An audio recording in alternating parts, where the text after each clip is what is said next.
Hi everyone, बहुत बहुत स्वागत है आपका आपके अपने रैंक प्लस क्लास 9 चैनल पर। This side your Priya ma'am welcoming each and everybody out there. तो आज हम बात करने वाले हैं चैप्टर नंबर सिस्टम के ये 10 सवाल काफी हैं के बारे में। चैप्टर थोड़ा सा बड़ा है लेकिन हाँ, कुछ जरूरी सवाल हम करने वाले हैं इस चैप्टर के, तो फुल कॉन्सेंट्रेशन के साथ आ जाइए सेशन के अंदर। Make sure that you guys are sitting with the notebook and a pen ready so that मैं यहाँ जितने भी सवाल कराऊँ मेरे साथ आप सभी सवालों को सॉल्व करें, मेरे साथ आप सभी सवालों को अपनी नोटबुक में नोट डाउन करें सो दैट आपको वो चीज लॉन्गर टाइम तक याद रहे। So let's begin the session everybody, start कर देते हैं। Find three rational numbers between 2 and 3। 2 और 3 के बीच में आपको तीन रैशनल नंबर्स फाइंड आउट करने हैं। इसके दो अलग अलग मेथड होते हैं। The best easy method I will let you know is कि आप डिनोमिनेटर को इक्विवेलेंट बना लो। तो यहाँ पर आपके पास 2 और 3 है, तो 2 can be written as 2/1 and 3 can be written as 3/1। कोई दिक्कत नहीं, कोई डाउट नहीं। अब बात कर लेते हैं। Let me multiply here bye 7। अगर मैं यहाँ 7 से मल्टीप्लाई कर देती हूँ, similarly I have to multiply 7 here in this case also. तो कितना हो गया ये 14/7 और ये कितना हो गया आपका 21/7। तो अब अगर इसको हम फर्दर सॉल्व करें तो हमारे पास कितने हमें रैशनल नंबर्स निकालने, we need to find out the three rational numbers. तो three rational numbers will B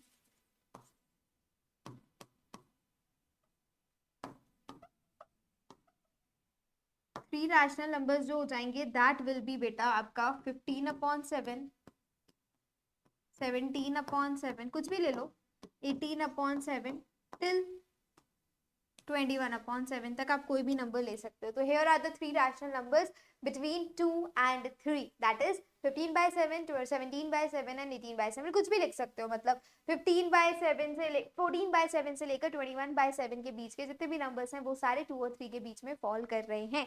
चलिए, तो फिर इसी के साथ आगे बढ़ जाते हैं। Let's move towards the next one. Insert 10 rational numbers. अब कुछ बच्चे होंगे जो सोचेंगे यार मल्टीप्लाई करते हैं कुछ, लेकिन क्वेश्चन को थोड़ा सा अगर ध्यान से देख लो तो आपको कुछ मल्टीप्लाई करने की जरूरत ही नहीं है। आपके पास जो तीन नंबर्स गिवन है बच्चों, दो नंबर जो आपके पास गिवन है, एक है माइनस का और एक है प्लस, तो इनकी और डिनोमिनेटर भी इक्वल है, तो इनके बीच में तो बहुत सारे रैशनल नंबर्स प्रेजेंट है। तो बस आपको वो लिख देने हैं। तो rational numbers are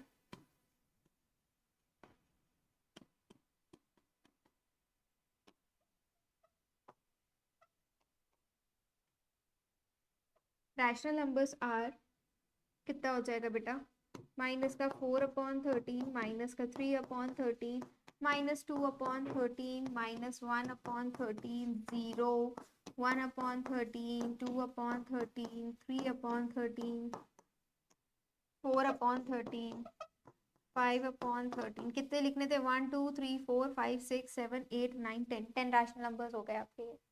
that's how you guys have to write it down. एक बार ध्यान से लिख लीजिए कॉपी में।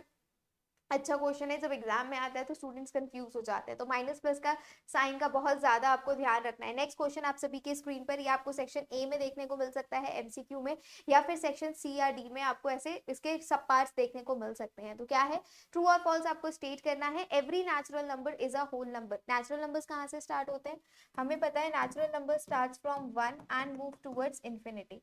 Whole number start from 0 and move towards infinity, right. तो यहाँ पर natural number, every natural number is a whole number. क्या सारे के सारे नेचुरल नंबर आपके होल नंबर होते हैं? क्या सारे के सारे नेचुरल नंबर आपके होल नंबर होते हैं? नेचुरल नंबर आपके, every natural number is a whole number. Yes of course, yes true है ये। क्यों है ट्रू? क्योंकि नेचुरल नंबर स्टार्ट होता है 1 से जाता है इंफिनिटी तक। Every natural number is a whole number, लेकिन होल नंबर स्टार्ट होता है आपका 0 से और जाता है इंफिनिटी तक। तो हम बोलेंगे every natural number is a whole number, correct. Next, every whole number is a natural number. क्या सारे होल नंबर नेचुरल नंबर होते हैं? नहीं, क्योंकि होल नंबर में तो आपका 0 भी आता है, but 0 is not the part of your natural number. Every integer is a whole number. क्या सारे के सारे इंटीजर होल नंबर होते हैं? नहीं, ये भी फॉल्स हो गया, क्योंकि इंटीजर में तो आपके नेगेटिव नंबर्स आते हैं, बट होल नंबर्स में आपके नेगेटिव नंबर्स नहीं होते हैं। Every rational number is an integer. क्या सारे के सारे रैशनल नंबर जो हैं वो इंटीजर होते हैं? Every rational number is an integer. Every rational number, no, ये भी फॉल्स है। Every integer is a rational number, ये आपका स्टेटमेंट बिल्कुल करेक्ट है। Every rational number is a whole number. क्या सारे रैशनल नंबर होल नंबर है? नहीं, ये फॉल्स। क्यों? क्योंकि होल नंबर तो आपके 0 से स्टार्ट होकर 1 इंफिनिटी तक जाते हैं और उसमें कंप्लीट नंबर आता है। और होल नंबर, रैशनल नंबर जो होता है, it can be 5/3 as well, -5/9 as well, जो कि आपका नेगेटिव नंबर है और p/q की फॉर्म में है। समझ गए? कोई कंफ्यूजन नहीं, कोई डाउट नहीं, कोई दुख तकलीफ नहीं। चलिए फिर आगे बढ़ जाते हैं। Let's move Let's move towards the next one and here we go. Express 3 whole 1 upon 8 in a decimal form. पहले तो इस मिक्स्ड फ्रैक्शन को आपको कन्वर्ट करना पड़ेगा प्रॉपर फ्रैक्शन में. तो 3 whole 1 upon 8 को हम कैसे लिखते हैं, बचपन में चले जाओ. 8 into 3 plus 1 upon 8. तो कितना हो गया, 8 3 are 24 plus 1 upon 8. That is 25 upon 8. आपको इस 25 upon 8 को एक्सप्रेस करना है इन द फॉर्म ऑफ डेसिमल. तो हम क्या करेंगे, 8 का डिवाइड कर देंगे 25 से. जब आप डिवाइड करोगे तो कितना मिल जाएगा, 8 3 are 24, रिमाइंडर विल बी 1. अब मुझे डेसिमल पॉइंट ऐड करना पड़ेगा, 0 लगाना पड़ेगा. तो ये कितना हो जाएगा आपका, इट विल बी बच्चों, it will be your 8 1 are 8, remainder will be 2. Again 0 add करूंगी. डेसिमल एक ही बार होगा बेटा, लेकिन 0 आपको बार बार ऐड करना पड़ेगा जब तक रिमाइंडर कंप्लीटली 0 ना आ जाए. 8 2 are 16, reminder is 4, again 0, 8 5 are 40. अब रिमाइंडर 0 आ गया, अब बाई खत्म हो गया ये. तो हम बोल सकते हैं कि हम 3 whole 1 upon 8 को कैसे लिख सकते हैं. 3 whole 1 upon 8 can be written as 3.125. This is how you will be able to write this. Understood है. देख लो एक बार ध्यान से, समझ में आ गया, कोई कंफ्यूजन, कोई डाउट, कोई प्रॉब्लम है तो बता दीजिए. I would love to clear that up. Everybody कोई सभी को समझ में आ गया, कोई कंफ्यूजन नहीं, कोई डाउट नहीं, पक्का, श्योर, परफेक्ट. इसी के साथ हम आगे बढ़ जाते हैं. Let's move further and here we go. Okay guys, this is a very very very important question. Exam में न जाने कितनी बार इस टाइप के क्वेश्चंस रिपीट हुए हैं. 0.3 बार है यहाँ पर. 0.3 bar in the form of P upon Q. 0.3 bar को हम क्या लिख सकते हैं, 0.333 डैश डैश डैश. अब यहाँ पर कितनी नंबर ऑफ डिजिट्स रिपीट हो रही है, जो मैं समझा रही हूँ बहुत ध्यान से सुनिएगा. कितनी नंबर ऑफ डिजिट्स यहाँ पर रिपीट हो रही है, ओनली 1 डिजिट है यहाँ पर जो रिपीट हो रही है, that is 3. Only 1 digit is there which is repeating constantly, that is 3. तो हम बोलेंगे यहाँ पर let x equal to 0.3 bar multiplying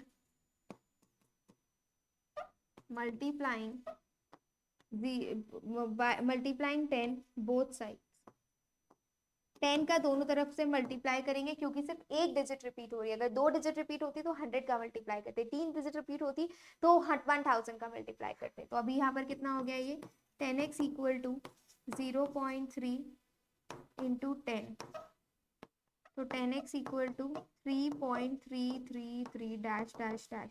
मैं इसको लिख सकती हूँ 10x equal to 3 plus 0.333 dash dash dash, which can be written as 10x equal to 3 plus x. ये वाला तो हमने पूरा x ही कंसिडर किया था. This is 0.333 dash dash dash. तो अब हम क्या बोल देंगे इसको, अगर मैं इसको फर्दर सॉल्व कर दूँ तो 10x minus x equal to 3, 9x equal to 3, और x की वैल्यू आ गई बेटा आपकी 3/9, that is equal to 1/3. That means 0.3 bar को हम in the form of decimal, okay, in the form of decimal 1/3 लिख सकते हैं. सॉरी, 0.3 बार को in the form of P upon Q, we can write it in the form of P upon Q as 1/3. Understood. चलिए फिर इसी के साथ बढ़ जाते हैं नेक्स्ट सवाल की तरफ. ध्यान से देख लीजिए, कोई कंफ्यूजन हो कमेंट में जरूर बताइएगा. अब यहाँ पर क्या हो रहा है, 0.57 बार कितने नंबर्स ऑफ डिजिट्स रिपीट हो रहे हैं, 5 7 5 7 5 7. आपके यहाँ पर 2 नंबर ऑफ डिजिट्स रिपीट हो रहे हैं. तो x को हमने बोल दिया लेट x इक्वल टू 0.5 बार. तो मल्टीप्लाइंग 100 बोथ साइड्स. अगर मैं दोनों तरफ 100 का मल्टीप्लाई करूंगी तो मुझे क्या मिल जाएगा, I will be getting 100x equal to 57.5757 dash dash dash. That I can write in the form of 100x equals to 57.5757. अच्छा वेट, इसको हम लिख सकते हैं 57 प्लस 0.57 बार. 0.57 बार आपका x है, तो ये कितना हो गया आपका 100x इक्वल्स टू 57 प्लस का x. तो ये कितना हो गया आपका 100x minus x equals to 57. ये हो गया आपका 99x इक्वल्स टू 57. तो x की वैल्यू आ गई बेटा 57 अपॉन का 99. तो x की वैल्यू हो गई व्हाट, 3 से कर दो, 19/33 will be your answer. This is the x.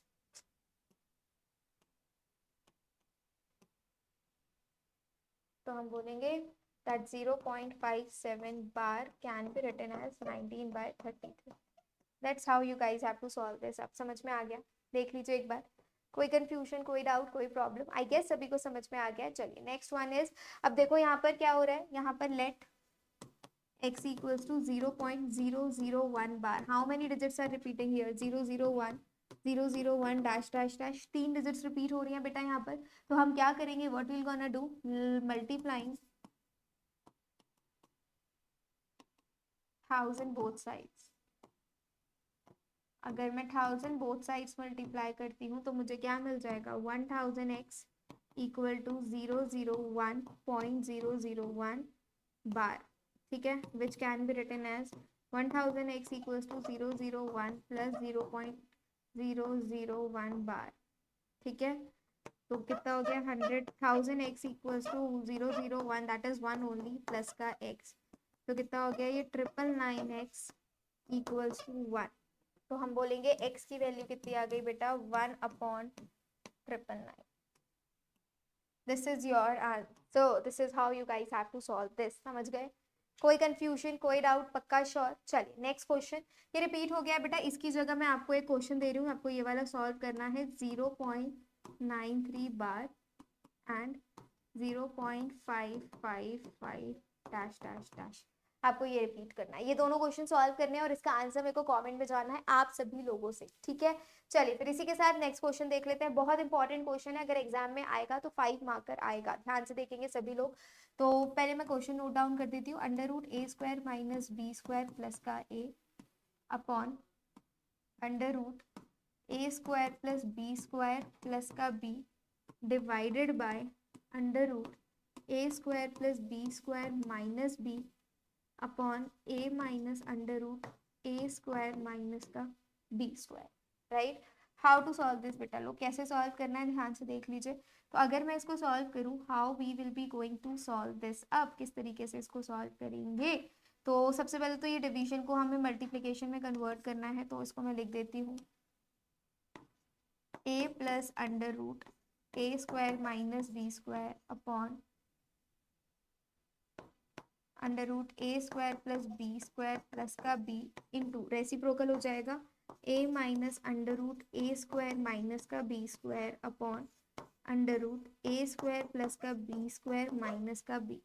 अब क्या करेंगे बेटा? यहाँ मुझे दिख रहा है, यहाँ आइडेंटिटी लग गई आपकी a minus b a plus b, that is a² minus का b². ये आइडेंटिटी लग गई. तो कितना हो जाएगा आपका? a² माइनस का b² अपॉन, सिमिलरली डिनोमिनेटर में लग जाएगा आपका √a² माइनस b². तो कितना बच जाएगा हमारे पास? देखो स्क्वायर से अंडर रूट कैंसिल हो जाएगा, तो a² माइनस a² माइनस का प्लस का b² अपॉन a² प्लस का b² माइनस का b². b² से b² कैंसिल, a² से a² कैंसिल, बचा क्या? b² upon a². And this will be the solution of it. ये इसका आंसर हो जाएगा. That's how you guys have to solve this. आप समझ में आ गया? कोई कंफ्यूजन नहीं, कोई डाउट नहीं? पक्का है? श्योर है? वंडरफुल. चलिए फिर इसी के साथ लास्ट क्वेश्चन की तरफ बढ़ते हैं. And let's see the last question very very carefully. On her birthday Reema distributed chocolates in an orphanage. The total number of chocolates she distributed is given by. ये चॉकलेट्स हैं जो रीमा ने डिस्ट्रीब्यूट की हैं. Find the number of chocolates distributed by her. Write the moral values depicted here by Reema. तो कैसे कर लेंगे सॉल्व? ध्यान से देख लीजिए. Chocolates are 5 plus √11 into 5 minus √11. ठीक है, तो हम यहाँ पर a plus b a minus b का आइडेंटिटी लगा देंगे. दैट इज a² माइनस का b², दैट इज 25 माइनस का 11, दैट इज इक्वल्स टू 14. तो रीमा के पास कितनी चॉकलेट्स है? रीमा के पास इन टोटल 14 चॉकलेट्स है. सही, ये था आपका फर्स्ट पार्ट. सेकेंड पार्ट क्या कह रहा है? Write the moral values depicted by Reema. Reema की क्या मॉरल वैल्यूज यहाँ इससे डिपिक्ट हुई? That Reema is helping, Reema is kind, Reema is kind, Reema is kind, she is helping as well, she is helping helps the needy, क्योंकि उन्होंने अपने बर्थडे पर ऑर्फनेज पे चॉकलेट्स बांटी। तो that's how you guys have to solve this question. ये थे 10 सवाल। कुछ समझ में आया कि नहीं आया जल्दी से बता दीजिए। कमेंट बॉक्स में कोई दुख तकलीफ हो तो वो भी बता दीजिएगा, और किसी स्पेसिफिक चैप्टर का आपको 10 सवाल चाहिए हो तो उसको भी आपको कमेंट में बताना है। तो आज के लिए बस इतना ही बच्चा लोग। Thank you so very much for coming and to watching the session till the very end. This side your Priyal ma'am signing off. Priyal ma'am मिलेंगे आपको नेक्स्ट क्लास में। टिल देन बच्चा लोग take care, stay safe, stay home, all the best, keep it up.